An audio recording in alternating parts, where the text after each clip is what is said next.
अस्सलाम वालेकुम सजड़ो, मैं हाँ तोरा दोस्त सलीम बलोच ते अज असां आ गए हैं वो पाक धरती दे उत्ते जिथा दिलें को सुकून मिलदे ते रूह को चैन।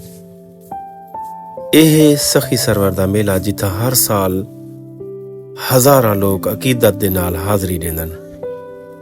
ਕੋਈ ਪੈਦਲ ਸਫ਼ਰ ਕਰਕੇ ਆਇਆ ਵਧੇ ਤੇ ਕੋਈ ਟਰੈਕਟਰ ਤੇ ਕੋਈ ਬੱਸ ਦੇ ਉੱਤੇ, ਪਰ ਸਾਰਿਆਂ ਦੇ ਦਿਲ ਦੇ ਵਿੱਚ ਇੱਕ ਹੀ ਚਾਹਤੇ ਉਹ ਹਾਜ਼ਰੀ ਦੇਵਣ। ਇਹ ਮੇਲਾ ਸਿਰਫ ਮੇਲਾ ਨਹੀਂ ਬਲਕਿ ਇਸ਼ਕ ਦਾ ਸਫ਼ਰ ਹੈ। ਇੱਥਾ ਕਿ ਹਰ ਬੰਦਾ अपना दुख सुख रब दे हवाले कर देंदे, कोई हथ चाह के दुआ मंगदे ते कोई अखी ने विच आंसू घिनते खड़ा थी वेंदे।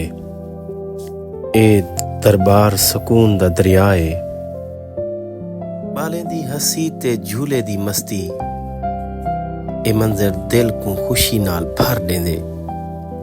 हर पासे जिंदगी दी रौनक है, ढोल दी थाप ते धमाल, लोग रक्स ते मुहब्बत भरे चेहरे।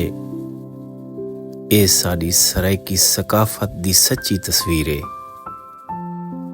ते सजड़ो ए हा मेला सखी सरवर दा, जिथा इश्क भी है, सकून भी है ते रब दी रहमत भी। जे साडा ये व्लॉग तुहानू पसंद आया होवे ते अपने दोस्तें नाल जरूर शेयर करे सो। साकू भूल सो ना।